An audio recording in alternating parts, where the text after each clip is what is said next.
December winter turn. And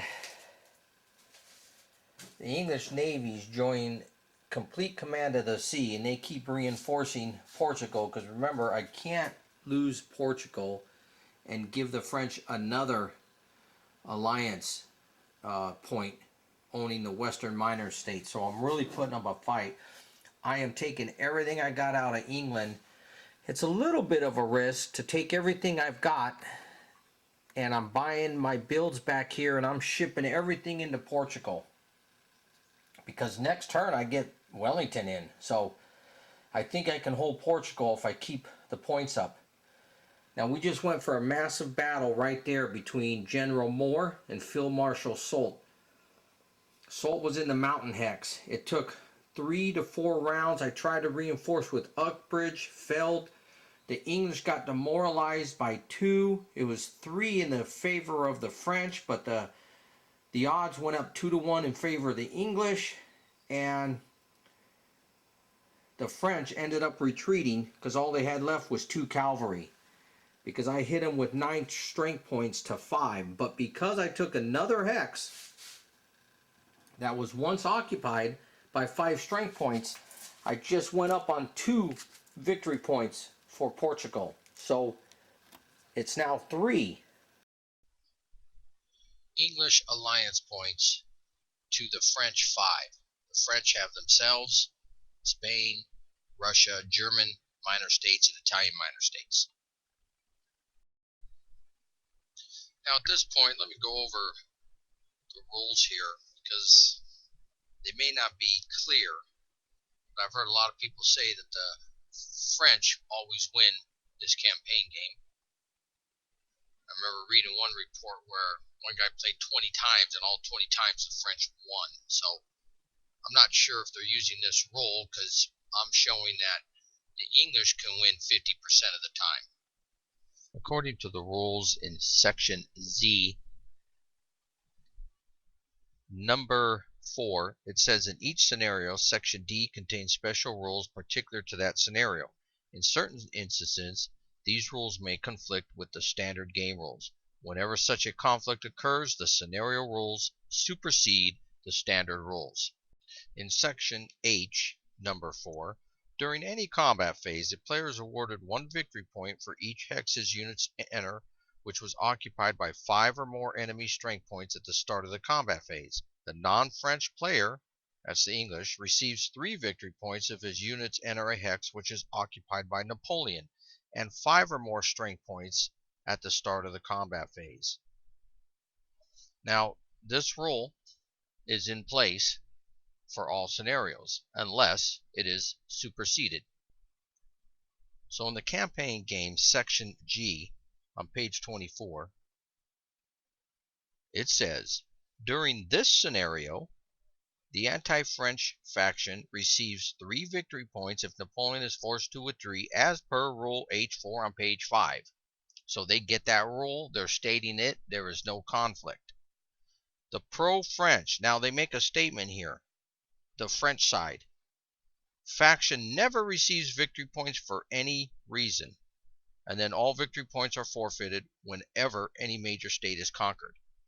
So to me, this could be an error in writing, just they overlooked it, but they could have simply said, instead of saying the pro-French faction, they could have said no player, or they could have said the pro-French and anti-French, or they could have said any nation. But they did not. They simply said the pro-French faction never receives victory points. So they're saying they never receive victory points for the basic rule of occupying a hex at the end of the combat phase that had 5 or more enemy strength points. It says nothing about the English. So the English still receive not only the Napoleon rule that they stated, but they still receive the other rule. And that's the way I play it, because it doesn't say anything about that. So here in Spain, the English defeated the pro-French army twice. that had 5 strength points or more, and thus received 2 victory points. And these victory points will stay on until a major power has been conquered. So getting back to some of the French moves, apparently what they do is conquer Austria, conquer Prussia, keep Russia out of the war, and then hold on to Paris for the next 7 years and win the game. So keeping with the same example, even though the French, let's say the French don't go fight somewhere in Russia or Spain and they just want to hold on to Paris, the English, controlling the sea, can move after 1808, have 4 transports, can move Wellington and a good sizable army anywhere they want, and start taking production cities from the French, start dismantling the Italian minor states, the German states, taking French production cities, and then keeping an eye on Austria. When Austria builds all its pieces back, it will re-enter the alliance table, and then get ready to give Austria production points to get them on the English side. That's how they will go about it. And it's not real difficult to do. Now, in my case, I don't sit around for 7 years trying to hold Paris. I'm going after Spain. If I go after Spain, then I'm not hoping I can react to the English and all their moves, keeping them from taking my stuff back. I'm going after a deliberate conquest. I want to conquer Spain, and if I conquer Spain and hold the 15 production cities, I win the game. I'm not going to win the game in 7 years. I can win it in 2 or 3 years. And the advantage of going after Spain, as I already stated earlier, but if I fail and can't get Spain, I am so close to my country that I can react to anything the Austrians or the Prussians do and the English do in France. And I can still revert back to just trying to hold on to Paris till the end of the game. So that's why I am going after Spain. Now, one more thing on the English strategy. The French, you can make them fight, because you can easily say, well, the French just don't have to have 5 strength points in a hex. But if you make them fight, especially for something like Holland up in northern France, he has to bring an army. He can't let you dismantle the minor city-states that he's collected. He will be forced to fight you. In this case, we are going to fight him in Spain, because he's going after Spain, while we try to dismantle the Italian minor states or the Germans or wherever we can get the alliance table in our favor. Now back to our game, especially in Spain. I'm about to make a strategic change. You know, I've been spending about 5-6 months here. I have to get all my reinforcements from over here into Spain to try to take Portugal. I'm wondering if I should just stop going after Portugal and attacking the Spanish. I mean, Napoleon is coming up, and Napoleon will make a difference, but Wellington will get there just when Napoleon gets there. So, I don't know. I think we'll try to end the game. Stop messing around. We're going to try to conquer Spain. I'm bringing in more forces from lands. Those are all the losses I'm getting in Spain. I'll keep getting them in there. We'll keep funneling them in. I don't want to deplete any border cities with the English controlling the sea, so I'm taking my forces, especially from here, that I was building up against the Austrians. But as long as I have the alliance table on my side, I'm not sweating on it. Russia on my side, we're going to start putting more and more men into Spain and conquer this and win the game. We're going to start the December turn, winter. Winter, their attrition hurts over here on both armies, but I think more for the French. But we'll see. Now those 2 Spanish ships, those are captured Spanish ships. They belong to the English. So the English totally have control of the sea. You can see once the English get control of the sea, there's not a lot the French can do. The only thing for the French to attack Spain, it gives the English another alliance point. But to sit here and try to keep fighting in Portugal and not doing the French any good isn't really getting them any benefit toward winning the game. Why keep doing it? If we're going to keep taking losses and keep, you know, getting hurt on the alliance table, I might as well be trying to go after victory, you know, after the game, going after the victory. So I think as the French, we're going to start in March most likely and attack Spain. 1808, January winter. In January, I rolled a 1 for the English. Besides having to put 4 infantry, which I can't afford, the 2 navies, which I could afford, because I just captured Spanish ships. But really what hurt was 2 transports. I have to remove 2 transports off the board. Really hurt my distribution. So that's hurting. Then I had to roll for the Russians. I rolled a 1 again. So the Russians had to remove those troops, and that ain't really hurting anybody. And why Eugene's going to pick up other troops and head on over to Spain. Messina's going to hang down in this vital area in case the British come over. Lands is heading over that area, and Devout is going to watch the north against the English while we conquer Spain. Now I'm going to have Castanos pick up the Spanish troops there, get them out of there, and have the French occupy that. So when we attack Spain, the French ships do not get captured. However, I'm going to try to break out of this area for the next 2 or 3 turns before I declare war on Spain. That is the French moves. As soon as we conquer Spain, game should be over. The English, their job is to improve the alliance table. They'll do that by breaking up the minor states here in Italy, taking production cities in France, and trying to win battles with 5 or more strength points. For this year, I put a transport in English force pool. Remember, you can add a ship every year for the English up to their countermix. They had 2 transports here in their countermix, so I just put 1 in. Last year I put a ship in because I was losing the naval battle, but so I'm in complete control now. We are in 1808. Last turn, the French attempted to escape the blockade, and they did. They rolled a 6, so they got out at sea. So I took the English ships, moved them back over there with the transports. So I think the French are going to attack Spain now. I think the opportunity is the greatest at this time, especially with the English missing 2 transports and 2 ships and 4 infantry. They're a little limited. And I have a fleet now sitting in the ocean, so when he tries to transport troops down here to help Spain, he's going to at least have to get in a battle, and maybe I can roll good like I have been and block him and send him back home. So I think the time is opportune to attack. We are definitely, we got the whole spring, summer, and fall to do our damage here. I'm occupying 9 Spanish cities already,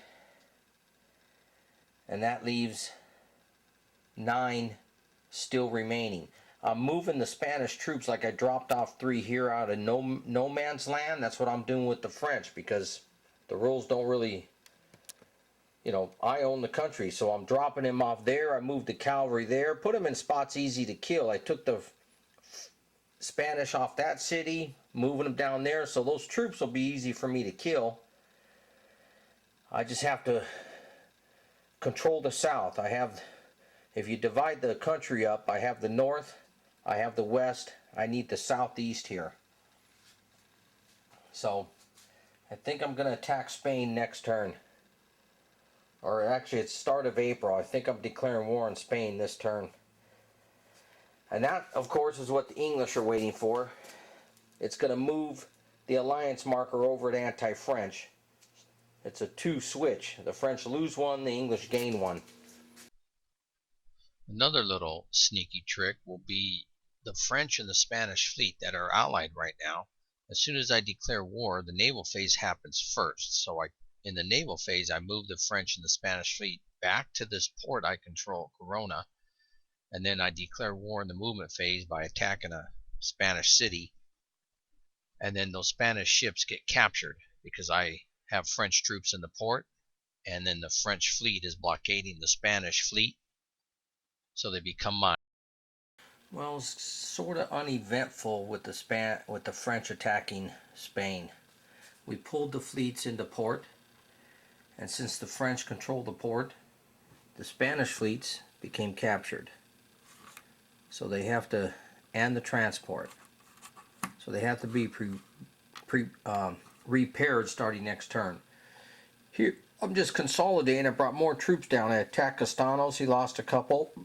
And Miramon attacked Blake. He lost a couple. I didn't want to put Blake inside Madrid because I would like Blake to go and collect these forces that the French just left around. See, the French were anticipating attacking, so they didn't put the Spanish in good spots. So, and then of course the neutrals did their builds and didn't do much. And now it's the English turn.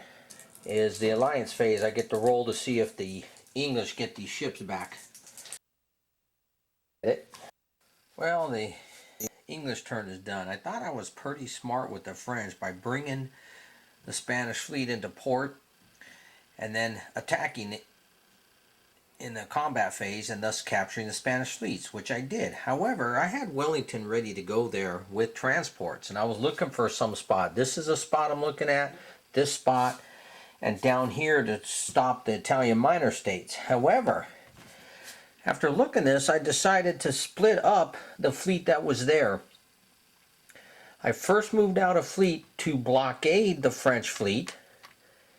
The French saw it coming. They tried to go out and pursue. They'd rather get in a battle even though it was 2-to-1 odds. And they missed the pursuit. They had to go back to port, and I blockaded them. Now that he was blockaded, I took this force with 4 men in Wellington and unloaded them in the coastal hex. They're in supply. Now you unload in a coastal hex during the combat phase, I can attack. It says nothing about attacking.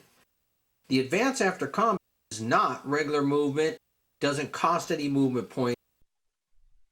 To advance after combat, it's not a normal movement, so the rules only state you're not allowed to move after disembarking. So they attack, they destroy the French, and they occupied the hex, and they in turn captured the French and the Spanish fleets. Then I decided to take Nelson and the 7 ships, remove them from the blockade of the French here, and put them in the North Sea, because if the French attempt to run the blockade and roll the 6, then they can actually move into England with a few troops just to cause me a headache. So I'm going to put my ships at sea with Nelson. If he ever tries to move out, I'll get a +2 to my pursuit dice and go after him. These ships with transports are going to be moving around troops to wherever I need them, from Spain to Austria to Italy. So the French did attack Spain. The Spain's force pool went up. They got to add the militia, some leaders, and partisans. So, and all their regular Spanish are dead. I did take Castanos as the English, and the French had 1 man in this mountain hex supplying Napoleon and Soult and that cavalry, and I attacked it, killed them.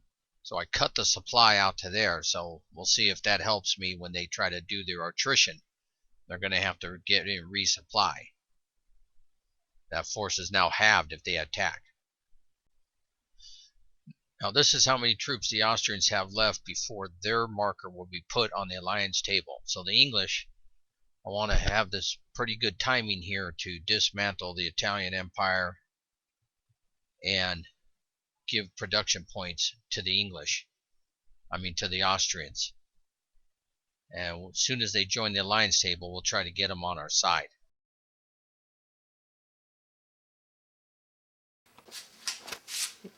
Well, we just finished October, and we're in November 1808. And what I did was I moved the transports and the ships that were there, went there, picked up production points, and sold them to Spain. But because I'm limited on transports, I have to play this very carefully because I want to move Wellington. I'm dying to. Wellington's going to hit somewhere, probably down in the Italian states. At the same time, I have to supply him the next turn, so I need a transport in a major city that I own that can run supply the next turn, so it can't be used to move production points or troops. So it's going to take some careful timing. So as the French are pushing me back here in Spain, I'm basically trying to hold the southern part of the peninsula. I'm just sucking them in deeper and drawing a line here on the mountains. And the French are slowly moving toward me. The French aren't in no hurry.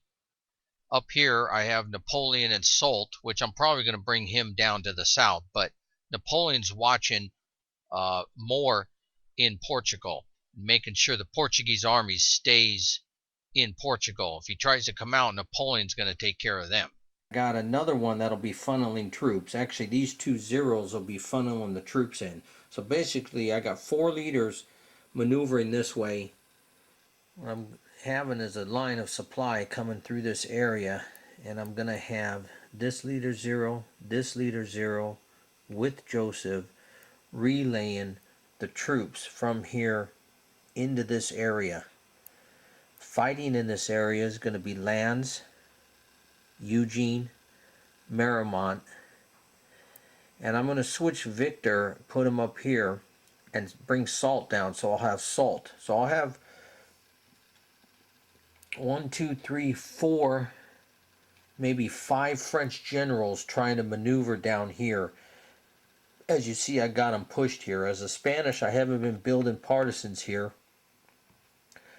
trying to keep them out of this area, but I did build one up here because I'm just holding on to Corona.